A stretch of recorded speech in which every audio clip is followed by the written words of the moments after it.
Speech off. Hi guys, welcome back to my channel. So I'm here to do what I added to Goodreads for the first half of July. I have a lot of books and I want to get to them. There's a couple that I really want to start reading now, so I need to do this video so that I can move them off my TBR and onto my read pile. So let's just get started. There's a lot, so get a Starbucks drink or something. Anyway, the first one is The Third Gilmore Girl by Kelly Bishop. I mean, that kind of goes without saying, right? It's about Kelly Bishop and her time on Gilmore Girls as well as other shows. I found this one through the Gilmore Girls through a Gilmore Girls Facebook group. I didn't even know this was a thing, but it's already pre-ordered. It's coming out in September. I forgot to write down the date. Next we have The God of the Woods by Liz Moore. I heard about this one. I've been hearing about it, but what convinced me to read it was the Currently Reading podcast. Meredith read it. When a teenager vanishes from her Adirondack summer camp, two worlds collide. Early morning, August 1975, a camp counselor discovers an empty bunk. Its occupant, Barbara Van Laar, has gone missing. Barbara isn't just any 13-year-old. She's the daughter of the family that owns the summer camp and employs most of the region's residents. And this isn't the first time a Van Laar child has disappeared. Barbara's older brother similarly vanished 14 years ago, never to be found. As a panicked search begins, a thrilling drama unfolds, chasing down the layered secrets of the Van Laar family and the blue-collar community working in its shadow.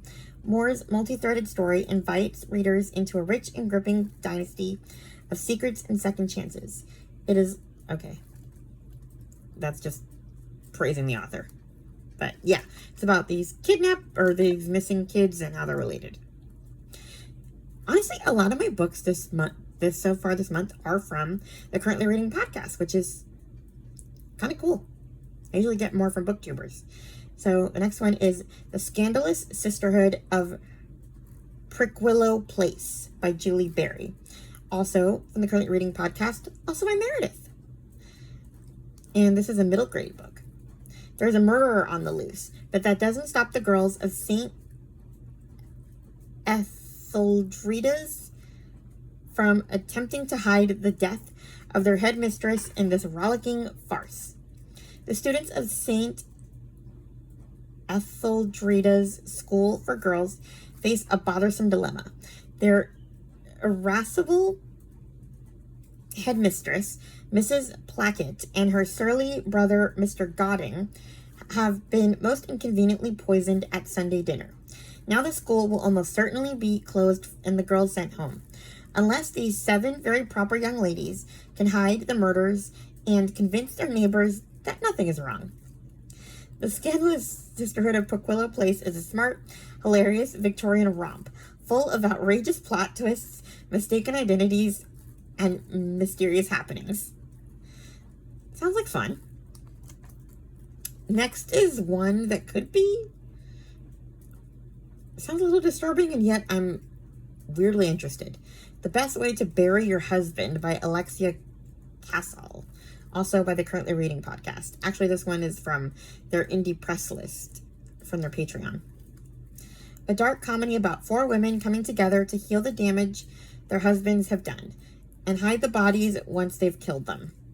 When Sally kills her husband with a cast iron skillet, she's more fearful of losing her kids than of disposing of a fresh corpse. That just wouldn't be fair, not after 20 years of marriage to a truly terrible man.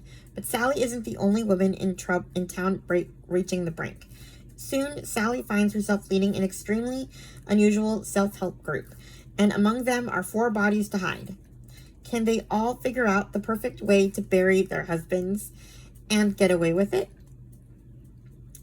I'm not going to describe the women. That's spoiling them. But they all sound interesting. And apparently this takes place during COVID, so it kind of highlights how much sort of, I guess, abuse takes place because of COVID. You know, like how much abuse took place while we were all on lockdown. So that's kind of the background of the story, which kind of makes it more interesting. Next, we have The Love of My Life by Rosie Walsh. I heard about this one from Chloe from Always Booked. I think it was in her book haul. Or anyway, I've held you at night for 10 years and I didn't even know your name. We have a child together, a dog, a house. Who are you? Emma loves her husband, Leo, and their young daughter, Ruby. She'd do anything for them, but almost everything she's told about herself is a lie. And she might just have got away with it if it weren't for her husband's job. Leo is an obituary writer. Emma, a well-known marine biologist. When she suffers a serious illness, Leo copes by doing what he knows best, researching and writing about his wife's life.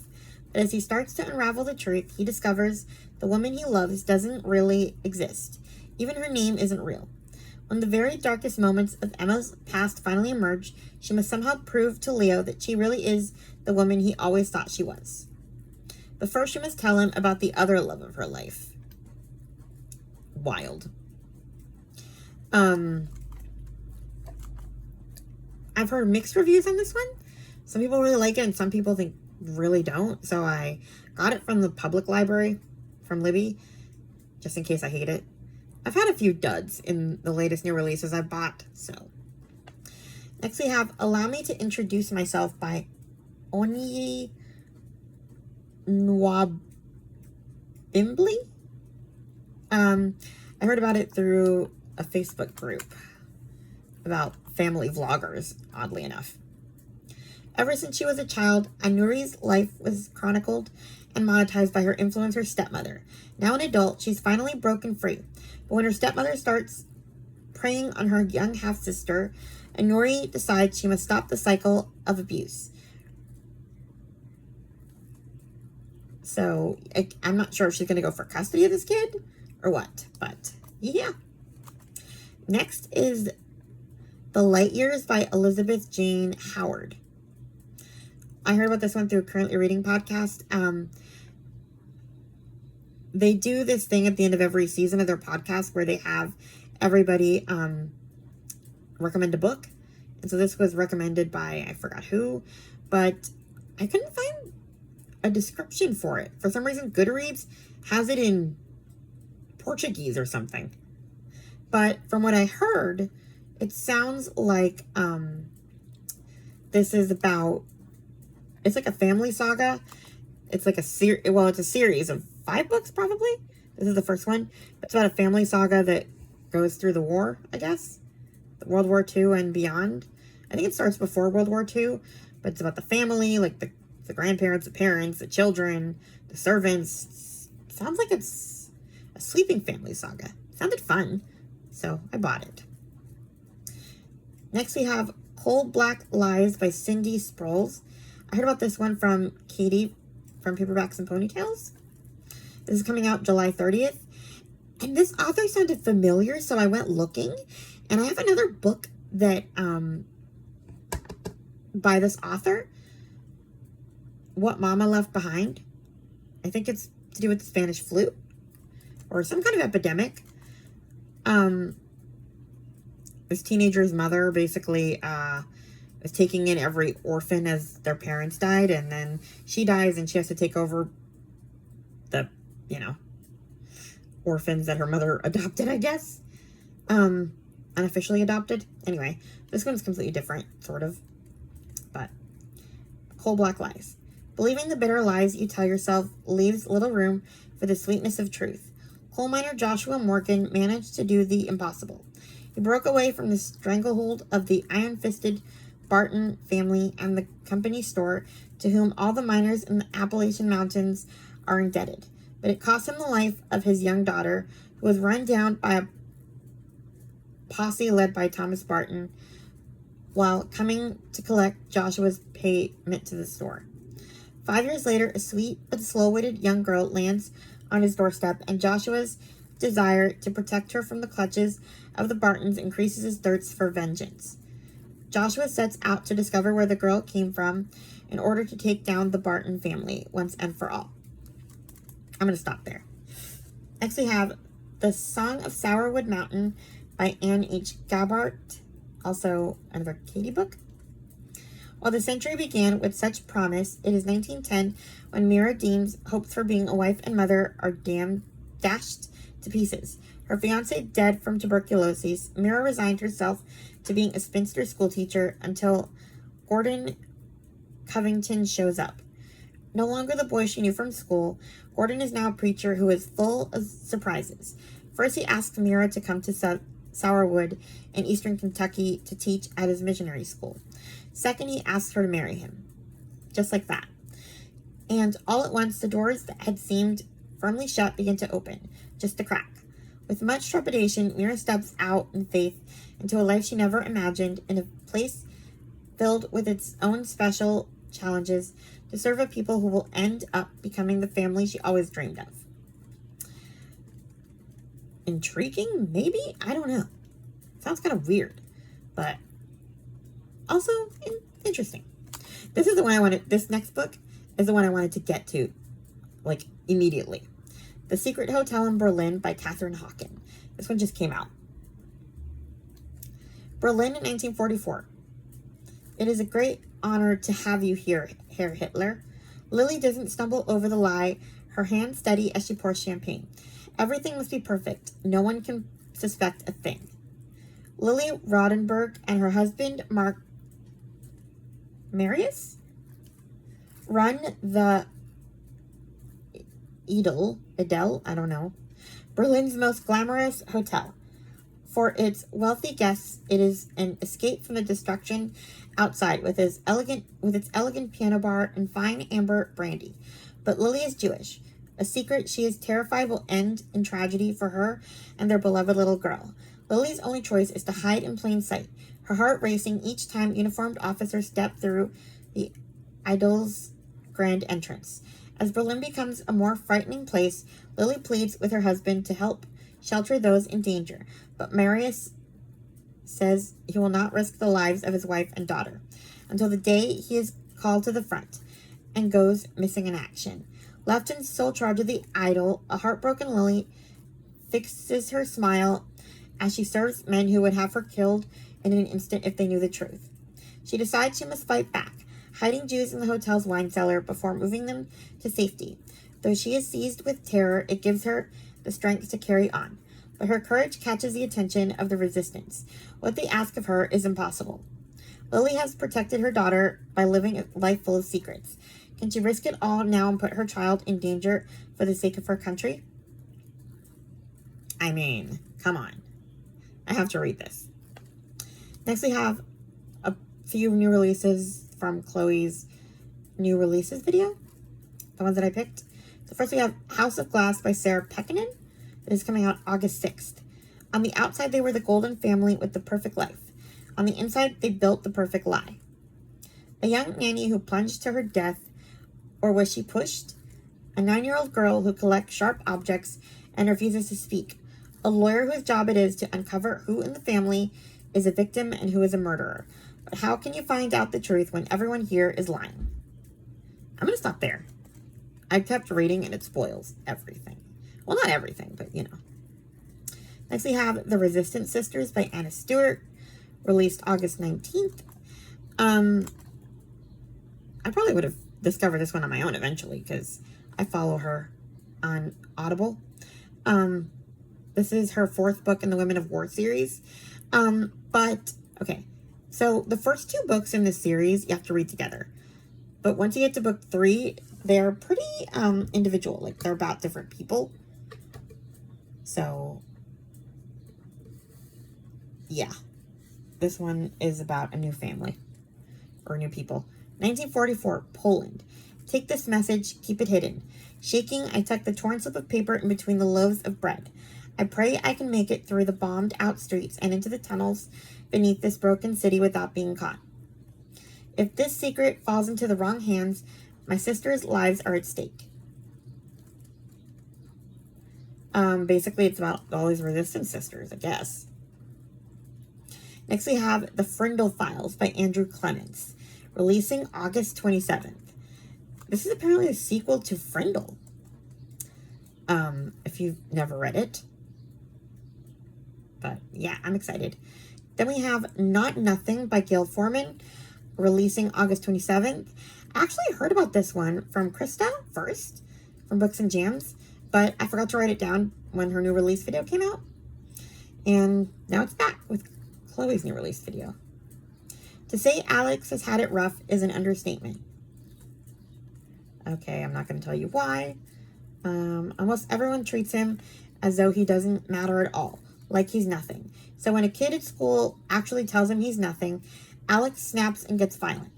Fortunately, a social worker pulls some strings and gets him a job at a nursing home for the summer rather than being sent to juvie. There he meets Josie, the 107-year-old Holocaust survivor who stopped bothering to talk years ago, and Maya Jade, the granddaughter of one of the residents with an overblown sense of importance. Unlike Alex, Maya Jade believes that people care about what she thinks and that she can make a difference. And when Alex and Josie form an unlikely bond, with Josie confiding in him, Alex starts to believe he can make a difference, a good difference, in the world.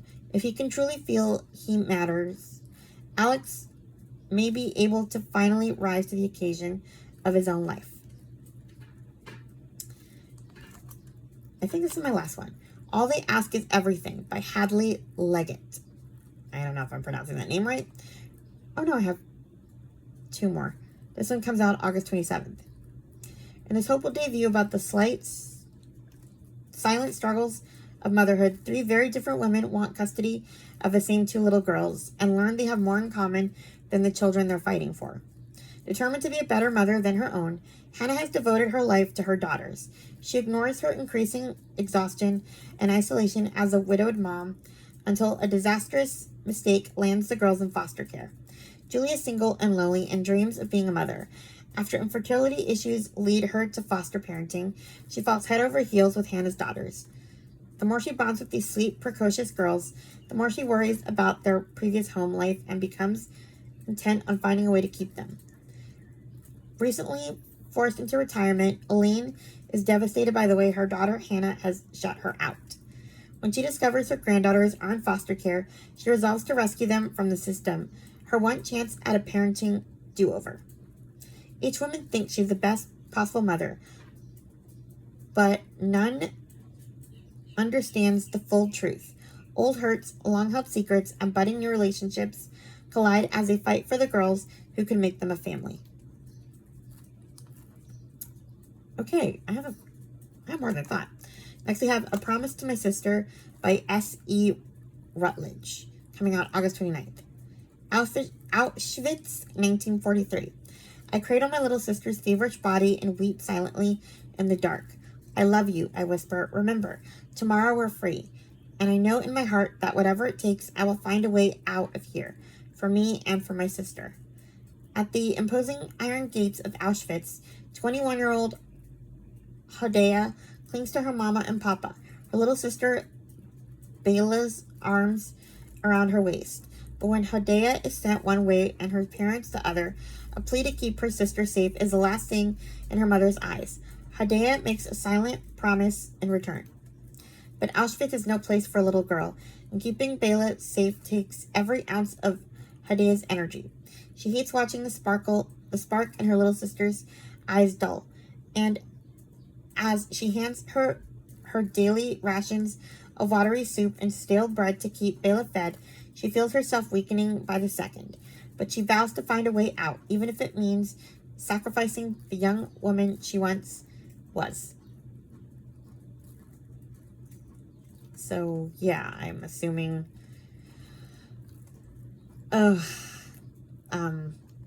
she's gonna try to ask favors of a Nazi.